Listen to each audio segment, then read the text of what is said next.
Welcome to the Wed Pro podcast, the show for wedding professionals and business owners. Each month, we bring you top industry experts, business chat, and hints and tips to grow your business. I'm Katie. And I'm Roxy. Welcome to the Wed Pro podcast.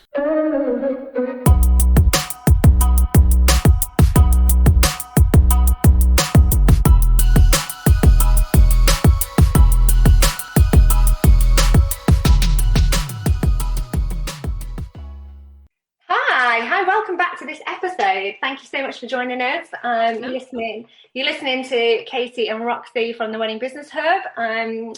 We help businesses build better, more sustainable and profitable businesses without any of the burnout, and teach you how to enjoy your wedding business. Thanks for joining us on this episode today. Really great to be talking with you.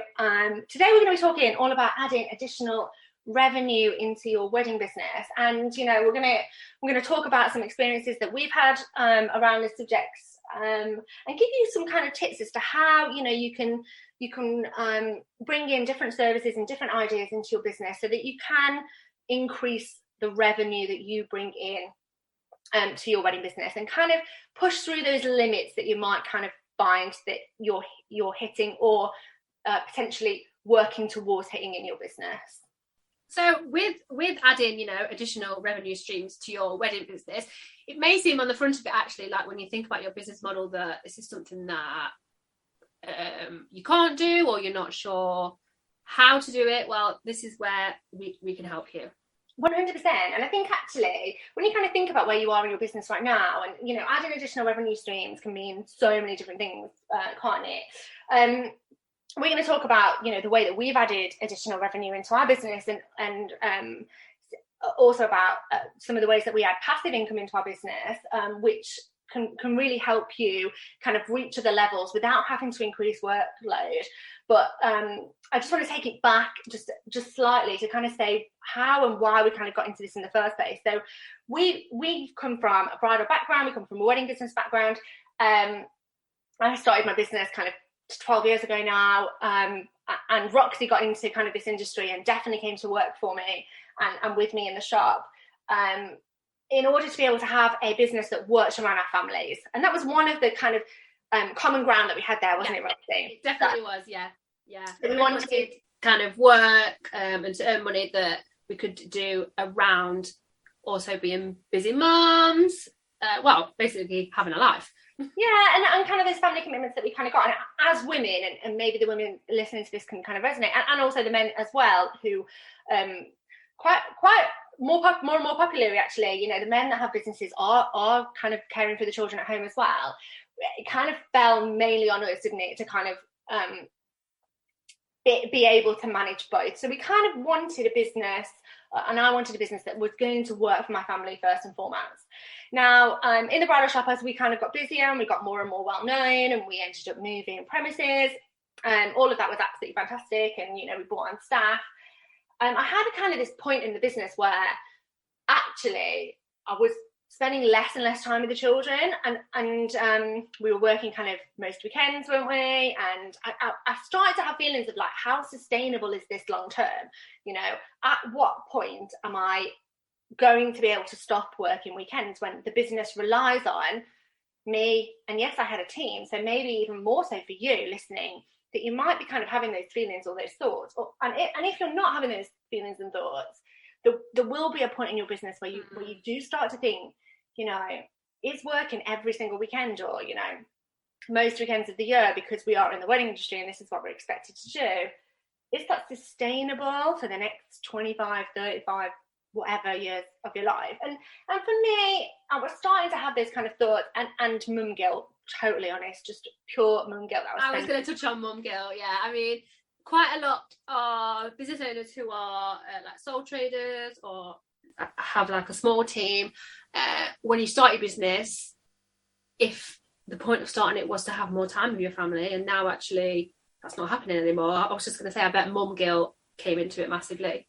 Yeah, I think that was that. And as exciting as it was at work, that we were getting busier, and opportunities were opening up in terms of new shops and things like that.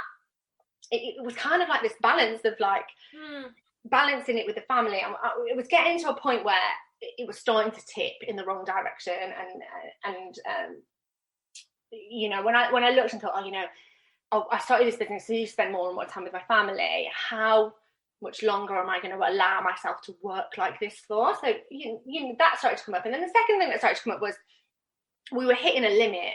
We were hitting kind of an income limit as to how much we could physically sell, because we needed to physically be in the appointments to sell. So we were hitting that limit, and we had some quite big costs to kind of cover. So by the time the costs were kind of taken out of the mix, we were left with a certain amount of income at the end of it. And this was a point where we were working all the hours we could, weren't we, Roxy? We were working. We were maxed out, like time wise, changing room wise. There was not another way that we could have physically been able to hold more appointments and make more revenue. No, especially because we were kind of balancing it around some specific time restraints that we physically couldn't be in the shop at school run time, for example. So the shop was always shut at that time because we both had school runs to do. But yeah, we were definitely hitting that kind of income ceiling where we were like, we can't push any further. So this is as much as my business is ever going to grow. And that, again, for me, I wasn't at a level, and this isn't about, you know, wanting to have lots and lots of money in my life or talk about having, you know, abundant wealth or anything like that. It was just at a point where actually I wanted to look at different ways of doing things and, you know, pushing that income limit to allow me to spend some more time with my family, or if I was able to bring in an additional revenue streams without physically needing to be at appointments selling things or physically being at wedding fairs and marketing my business, that would surely open up more time for the family. Yeah, I think it's something that, I don't know, maybe if you haven't like thought about this kind of process in your business, definitely you need to have some sort of strategy moving forward, because at some point this will happen to you as well. Yeah, I think a lot of people had kind of these thoughts last year in terms of like the pandemic, and in terms of, you know, the wedding industry, as we know, is kind of shut down. And it was like, oh, okay, what do I do in this situation? Like, where else do I get money from? We've been exploring additional revenue streams for kind of 3.5-4 years now, haven't we, Roxy? You know, and I think we kind of fell up on it maybe a little bit by accident, and then kind of realised like, oh, okay. Yeah, and that kind of came about from, you know, we always loved marketing, we loved Instagram, we love Facebook, we love helping people. This is all things that me and Roxy love to do. And when we were kind of at wedding fairs and chatting to other vendors and suppliers at wedding fairs, we kind of went from this bridal shop that no one knew anything about to winning some like pretty big awards, being, you know, featured in national newspapers for like businesses to watch. Women in Business Awards we won. We fronted a national campaign to support women getting back into work, didn't we, Roxy? We ended up on Don't Tell the Bride, and this morning, radio stations, constantly local radio stations, and that then opened up conversations with the suppliers saying, oh, like, how have you done this? So, you know, we were having these conversations anyway, but other than to take on, and people were willing to pay us for it and saying, oh, you know, how are your videos on social media attracting so many views? And how are your posts on social media? How are you reaching like hundreds and thousands of people without any paid ads? And we were having these chats with people, weren't we? But we were, like we said, we were literally at a point where we just couldn't take any more on in the business. And then we kind of fell upon this idea of, oh, you know, if I worked with one client at one time, and then took on another client, I had to work with that client, I'd probably be giving them the same information, and the same questions were coming up more and more, weren't they? So we kind of said, right, do you know what? I'm going to put all of this into a guide, like a helpful guide, and people can access that. And it's all of the things that we've done in order to how to grow our Instagram purely for the wedding industry, and all of the tips that we kind of put in there, and the hashtags that worked and didn't work, and the strategies that worked and the ones that didn't work. All of the things that fellow suppliers would come in the shop and ask us about, or at wedding fair and ask us about, or friends that have got wedding businesses would ask us about. So it really made sense, and it was more what's the word? More, you know, like we could put it all together in one place, and not have to keep It's almost like going over the same information, wasn't it? Yeah, but also that then enabled us to help a lot more people. So if somebody wanted to, at that time, if someone wanted to work one-on-one with us, we would be charging, because it would take us out of an appointment in the shop. We would have been charging quite a lot more, whereas in a guide, we could keep that accessible, not too much money, and actually be able to distribute that en masse to a number of people who wanted that information and wanted to know how to grow their Instagram and wanted to know how to connect with suppliers and relationships and clients on social media. More of a streamlined way of getting the information and the knowledge that we knew out there, wasn't it? Yeah, 100%. So we kind of put this together really easily in Canva, which, you know, if you know anything about me and Roxy, you'll know that we love Canva, and put it together over the course of kind of, I'm going to say, a few days to kind of build it, maybe a week and a half of really planning what was going to go in there and where, but definitely when I came to sat and write it, a couple of days. And that was our first kind of eye-opener into something that is quite passive. Yeah, and something that we didn't know, well, I didn't really know that was possible. Do you know what I mean? Like, I knew people sold stuff and made money, but it's not really a thought process that I'd gone through before that, actually. Yeah, and that's it. And there's this kind of thing that, you know, passive income is kind of this myth subject. That's something that, everybody definitely wants it, but don't really know how to get into it, or, you know, maybe it feels a little bit strange to you that you don't actually need to be in serving your client in person to be able to be making money. Because that is a strange feeling. That is a strange feeling to know that, well, to think I can be making a similar amount of revenue, but actually now whatever it is created, it sells itself, kind of. Like, you don't actually you put the work in beforehand, because we're not going to say, look, it's easy peasy. We've since launched different courses, haven't we? And we've put time into those courses. We've put time into building an audience. It's not passive, you don't need to do any work, but at the point where you come to sell it, it's quite semi-passive, isn't it? It is. And then the second and the third time that, you know, you relaunch it or whatever, it becomes so much easier. Yeah, and one thing to kind of tell people that are listening is if you're thinking about adding other additional revenue streams into your business and maybe having something that's a bit passive, and we can talk through some ideas with you on this podcast, just in case you're thinking, oh, I've got no idea where I could start, is that it's not something that has to replace your wedding business. You know, you can put some time into doing it, you know, maybe in your quiet season, or, you know, when you know that your business is a little bit quieter, and then launch it at a time that is right for you. Know that it's then built, and then it'll tick along nicely alongside your business that you run, and you need to have focus, and potentially you need to put a few hours in a month to just kind of maybe you want to do a relaunch, or maybe you want to kind of reach out to clients that you're kind of working with, or however it is. And there's loads of things that people can do, even outside of wedding industry or any ideas that you've got for the wedding industry, haven't you? We know people that have set up bridal subscription boxes, haven't we? That's quite passive, definitely semi-passive. They use the kind of similar model, don't they? They get people in, the boxes go out, you know, either quarterly or monthly. We know people that teach other aspiring wedding business owners all sorts of things. SEO, we know somebody that was a wedding business owner that now does kind of SEO training, because lots of celebrants, similar story to us actually, lots of celebrants were coming to her and saying, how have you got so far ranked on Google? Yeah.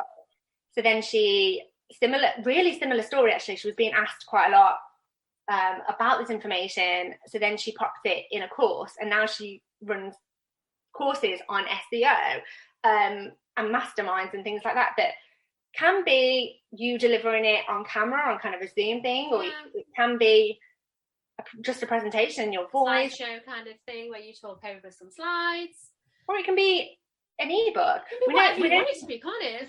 Yeah, I know somebody that's planning like a full wedding planning service, so they kind of get a course on how to plan every aspect of their wedding, and they've got like a wedding planning background, so that would go quite well with your current business, wouldn't it? Like, I think it's beneficial to create something that is going to complement your business, but also at the same time if you've kind of got to think, what am I good at? What do I find easy that I could teach somebody else? Like whether it's in your wedding business or you create something completely separate and build a brand new audience, as long as you know something like better than somebody else, there's no reason why this won't work for you. So I'll say something funny now. So I know of somebody that was doing like cooking lessons on like a passive income module, and it was like about like chicken dinner. This is how it started, that she was constantly asked like, oh my god, your chicken dinners are so good, and she was like, God, surely like everyone knows how to cook a chicken. You open the chicken, you whack it in the oven, and people were like, no, actually, like we can't get it right, like we can't do it how you do it. And your then gravy is just perfect. And then she started to teach on that. And I know people, you know, we've been talking about passive income and been in this kind of world for a little while, so we do know people that have done passive income. I know of other people. So even things like, you know, you might be really handy, and you know, you are great at, you know, DIY or really handy in the garden. There are so many things, isn't there, Roxy? And we actually made a list, didn't we? We actually made a list. So we'll link it on the podcast just in case you're like, oh. We will. And you'll be surprised what isn't there. Or you're a musician because you teach people, you know, how to play the piano beautifully. Or are you absolutely amazing at golf and could teach people, you know, how to... And it doesn't have to be expert level. And this is one of the myths. So, just going to say you don't have to be... Because this is where like massive imposter syndrome comes in, doesn't it? Where you think, oh, surely to teach someone else something, I've got to know everything about that subject and be a total expert. Yeah. We take it back to that chicken story that I've just told you about, the roast chicken. She went on to be really successful. She now has like, you know, people have the lessons from her, and then also she has these subscription boxes where she sends recipes out to people. They subscribe to recipes, they subscribe to like lessons, and that's how it started over like, and you know, most people listening to this would know, you know, I can cook an all right chicken. But actually, you just need to know more than... You've got to find what your chicken dinner thing is. Yeah, like find that thing where people are always asking you, how do you do that? Like, so for us, constantly, even family ask me constantly, like, how do I do this on social media? Yeah, like friends that have got businesses that are outside of the industry are always pinging them inbox, which is fine because, you know... Yeah, we love it, and we love to help people, don't we? Yeah, I love it. Don't we? I think another myth, kind of quickly to touch on, which kind of links into what you just spoke about, is, you know, feeling like you have to... It's like you always... It's the imposter syndrome, but also you have to, like, be overly confident or act a certain way or, like, to be... successful and an expert at something, but you don't. You can just be you. You don't have to do anything that you're not comfortable with. Normally with these kinds of things, actually, if you know what you're talking about with it comes really natural, doesn't it? Yeah, 100%. You find it easy. Super professional, you know, you don't need to put on, you know, newsreader voice or anything like that, you know. You don't need to get like your 5-piece suit on if you're a guy or your boss babe suit. You just need actually to be you, and you know your audience. You might be sat there thinking, oh, there are 100 other things out there actually teaching Instagram. Let's take that one. How many other Instagram coaches are there, Roxy, and Instagram and social media coaches? Oh, bazillions. But you know, you guys listening to this podcast and the people that are in our community, come to us because hopefully you like us, or you relate to us in some way. You know that we smash it in the wedding industry. We've proven, you know, the results that we get to work with. And so you guys come to us for that sort of stuff. And there are those people that obviously don't come to us for that sort of stuff, and that's absolutely fine, isn't it? You know, that you don't have to think, I need to know the most. I need to know more than all of those other people to be able to launch my product. You know, your part of it will be growing an audience who will want to buy something from you in particular. So yeah, you know, you were saying there, like block, like you might have like a block in terms of feeling like you need to be the expert, and this is mindset stuff, isn't it? Like, and actually, like, we fell into it quite accidentally, like we said.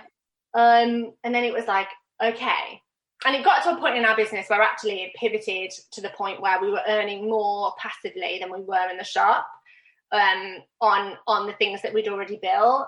So then it was the decision we made in terms of our business was growing and our events were growing and we were doing a lot of teaching, that we stepped away from what we were doing. You might not want to do that, and that's absolutely fine. That was a strange feeling though, wasn't it? It's like there's almost a block there with, feeling like, geez, we were grafting so hard in the bridal shop to make this amount of money, and now it's coming in passively, semi-passively. Did it feel weird for you? Because it felt weird for me. 100%. And this is just actually mindset. It's probably took me a good couple of years to actually feel comfortable with this and be able to even say to people, this is how I earn my money, and for not to feel almost guilty, because there's this kind of thing where you must work hard to earn money, and actually that's going, the more that we kind of grow as a society, and even post-pandemic, and this idea of a 4-day week kind of is being spoken about, it's actually about how productive you are, or how really you need to respect your journey and your experience. So feeling guilty because potentially you're not there grafting in front of a client or a bride for the money that you then receive. It's something that you've created. Yeah. You've still had to graft to create that. You've still had to perfect your craft. You've still got to be, let's say you're a florist and you want to teach DIY brides to be able to put together their bouquets, or you want to teach other florists that don't do weddings and want to crack the wedding market how to put together bouquets and buttonholes and that sort of thing. Or maybe you want to concentrate on the business side of it. Maybe you are fantastic at a specific part of your business, and you're like, I've got that comfortable. You've got a really mega spreadsheet that you've created that solves a certain problem for your certain business. Yeah, or you understand how to make profit, or you understand accounting, or whatever it is, or you can build fab websites. You've got experience in that field. You've had to work to get where you are. Respect your journey, and it is still work. Like, you've still had to create that product, create a sales page, build trust with your audience, create the ebook or record the course, whatever it is, and that still takes time. It's not truly passive. So it's about just getting rid of that guilt associated with making easier money, and that definitely is a mindset thing, isn't it? Quite a lot of it is going to be mindset. I mean, for me as well, it almost felt like I almost had to justify why making that much money was okay, and even to others, because still you work for yourself, so you can't be doing that well. And I actually said to somebody outright the other day, I was like, do you know actually that I make this amount of money each month from simply doing this? And they're literally their facial expression changed, and I was like, there you go, see, it's not just all take me seriously. Yeah, and this is it's not even just about taking seriously. It actually opens up opportunities in terms of family time. Take it back to the family time. I had COVID over Christmas. My children then caught COVID. I couldn't work at that time. I wasn't too unwell, but I definitely felt I knew I'd got COVID. And I was still making the same amount of money. If I want to go out with my friends for a coffee, or I want to go for a spa couple of days, I'm still bringing in a consistent amount of money every month. I know I'm going to go to bed tonight and I'm going to wake up and I know this much money is going to be in my bank account tomorrow, because I know of the sales that come in on our passive income products. We've got some subscription services, haven't we, Roxy? We have, yeah. So we know that we're going to wake up in the morning and have more money in our bank account the next day. Who doesn't love that feeling? Which, can I say, is an absolutely great feeling. And now I've got over all kind of the the money blocks and things, and the mindset of it. It's absolutely great. I'm 100% comfortable with it now. I mean, I still love working with clients, still love the social media side of things, but it's a nice, refreshing feeling to think that we've got more than one stream of income coming in. That's it. And we don't have to rely on we don't have to rely on being in front of brides anymore. Obviously, we don't have to rely on a certain amount of clients per month. Yes, we still take on client work because we absolutely love what we do, don't we, Roxy? But we've also got something that perhaps the people who can't afford to work with us one-on-one, we're still helping those people because we've got a more accessible product for them. Yeah. And, we don't create anything, and this is what it's like a dirty word, isn't it? We don't create anything passively that's, people don't want. We get really great feedback about our courses and our subscription services. But kind of this thought about easy money goes against this thing where you have to work hard. Perhaps your parents worked really hard in their life. I think it's kind of it's a lot to do with probably exactly what you're saying, being brought up in a certain way, parents having certain thoughts and values about working and stuff like that. It's just I think it's a really clever way of making money, to be honest. Yeah, and I think that was kind of ingrained, and these kind of things, and however you're thinking about diversifying your income, or whether you're thinking about it like, it opens me up the opportunity to actually be able to work with more clients because I know I've got this much money coming in, or I'm able to then pick and choose what clients I work with. And you can leverage more income with the same amount of work, work that you're doing, but just simply earn more money about it. We had all these blocks, didn't we? We did a kind of a free challenge, didn't we? So we'd already started to do some passive income, but wanted to take it kind of up a notch a little bit. And we did a free challenge with a fab lady called Lisa Johnson. And she kind of helped us with these money blocks a little bit, didn't she? With some of the training that she was kind of talking about. Oh, Lisa's great. And just being able to see somebody else actually. And we didn't know too much about her when we kind of came across her, but she's got a wedding industry background as well. So it was nice on that relatable thing to be able to say, okay, wedding industry, this doesn't just work for me. I'm not an anomaly. This can work for other people too. And this is what we kind of say all the time, don't we? We can do it, you can do it. We're nothing special. Like little old me, nothing special going on about me. Just we've just learned how to do something, and now we do it well. Yeah, I think even just as an exit strategy in terms of thinking about your business long term. Yeah, this is true. Yeah. Do you want to physically be doing weddings kind of 30 years from now in order to be bringing in your money, or what's that long kind of term plan? It feels weird to be talking about exit strategies of business, but I've always been interested in the business side of business, haven't I, Roxy? I love the wedding industry, absolutely love it. But business is business to me, and a lot of skills in business can be transferred across lots and lots of different businesses and lots of industries and lots of different industries. And one of the things that I was thinking about really early on in my business career was, okay, at some point I'm going to want to retire, or I might want to sell my business, or spend more time with the children, or anything like that, or even just take 2 weeks off or a month off or whatever it is. How can I figure that out in terms of still being able to bring in more money? Am I just not going to pay myself? Am I going to go on the state pension? What am I going to do? But anyway, when we found Lisa, we were like, oh yeah, okay, somebody in the wedding industry that's kind of done a similar thing, looks at passive income, and she's absolutely fab at what she does, isn't she? She's great. So the things that she's taught us, and the strategies that we've learned from her, nothing like overly complicated. Anyone can do it.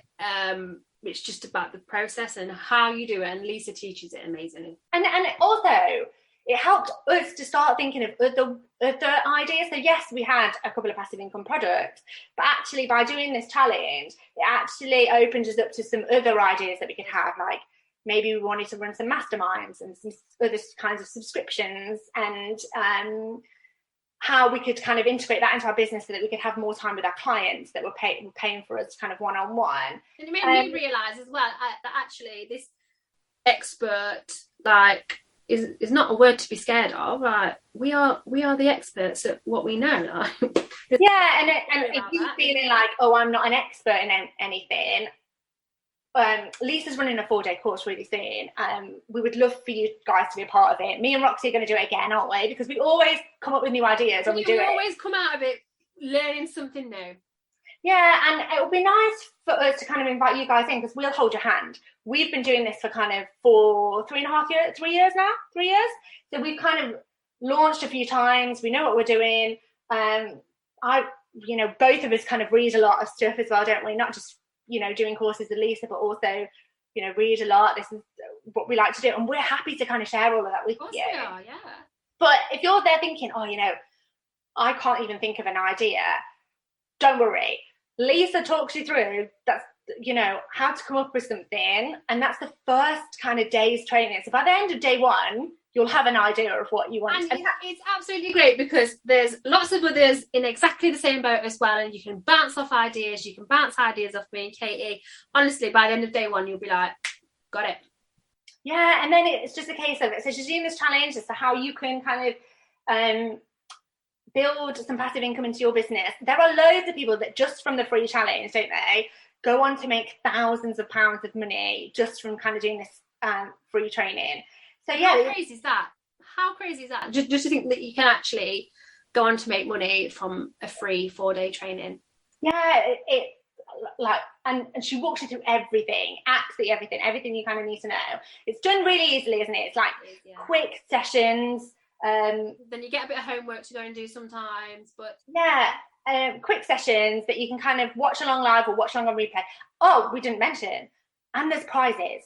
Like, we're not just talking prizes, we are talking prizes. Yeah, we would actually, please don't register, because I would love for our community to win the prizes, wouldn't you? Like, we're talking like Gucci prizes, like Fortnum and Mason hampers. I don't think these are the ones that were last year, weren't they? But she is known for her prizes, isn't she? She is known to give away trips on a private jet, like stuff like that. So this, like, you're gonna want to be in it. Yeah. So her challenge starts on the 21st of March, but registration is open now, and spaces are limited because she wants you to get as much value as possible. So yeah, definitely go and sign up. Go and check it out. If you're interested in thinking, I'm going to want to add some additional revenue into my business at some point, or, anything we've said today has kind of piqued your interest in some way and it's given you some kind of food for thought in terms of, our story, or maybe where you are in your business right now. Then yeah, do go and check on board. Do check it out. Like, Lisa's helped us so much, hasn't she? And which we really we really enjoy our business as well, don't we? Actually, I really enjoy the way that we make money. We know that we're helping people. We know that we're getting them in a place where they can build a better business. And also, it allows us to do things like this, do our podcast where we don't make any money from our podcast, do we, Roxy? Like, we just do it because we love to talk. Yeah, we love to talk and we love to help other wedding professionals. And, we've got a community of thousands and thousands of wedding professionals. We, if you're not in that community, go and join. But those of you that are in that community will know how much we give for nothing. And having passive income in our business allows us to do that, doesn't it? And it allows us to be able to... takes away that pressure, and it allows us, it's almost like we can thrive a little bit more, because sometimes I get bogged down with like the pressure of, okay, like, got bills to pay, whereas I feel free.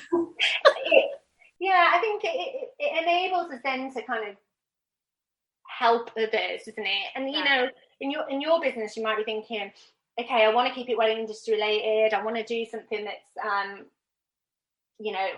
would appeal and work alongside my project. Go and hop in the challenge. The cogs will start turning. You will not regret it. You will not regret it. Me and Roxy will kind of like mini coach you along the side. So if let us know if you do go and join the challenge. Do let us know. Drop into like our inbox, or send us an email. We'll pop details of how you can get hold of us in the notes.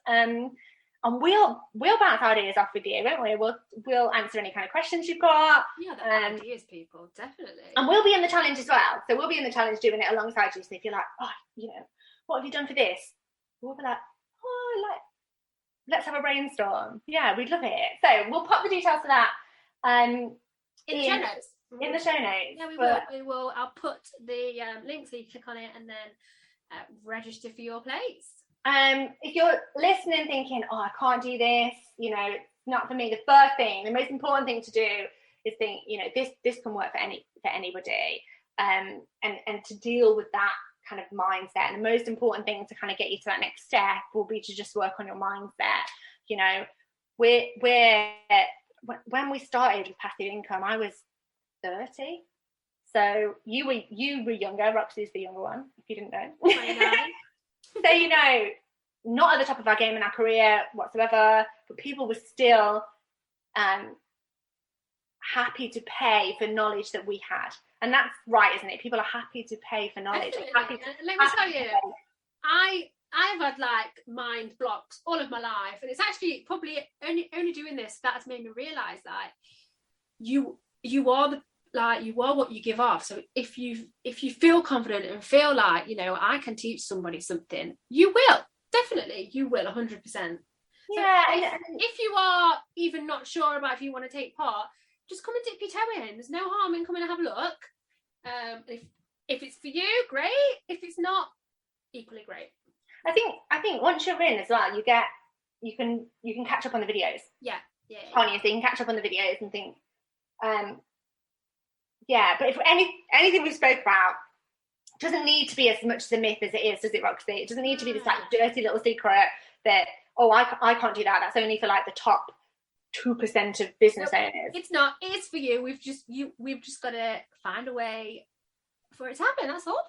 Yeah, and we're over here every step of the way. Go and check out the challenge. We really urge you to do it. You know, even, you know, Lisa is really renowned, and she works with people kind of one-on-one, doesn't she? And, you know, to work with Lisa in this capacity would normally cost you a lot of money, because she's got so much value and so much training and so much knowledge to share. But you're going to get all of that for free. So go and sign up, you know, and you can do it. You don't need to feel guilty. You don't need to sit there thinking, you know, whatever the block is, or if you've got any block you want to work through with us, we're more than happy to help. Yeah, definitely. Let us know if you're struggling with something like that. Honestly, like I have had every mindset block there is going. So, you know. We're really getting into mindset in 2022, aren't we, Roxy? We're freeing up different things, but yeah, we definitely will be with you every step of the way. Really look forward to seeing you inside of the challenge. We'll be there rooting for Team Wedding Business Hub. Let us know if you're doing it as well. So just let us know. Hey girls, we'll pop in the show notes details for you to register. So it's open now for you to go and register. Spaces are limited, so go and register, and then you'll be in. Don't worry about that.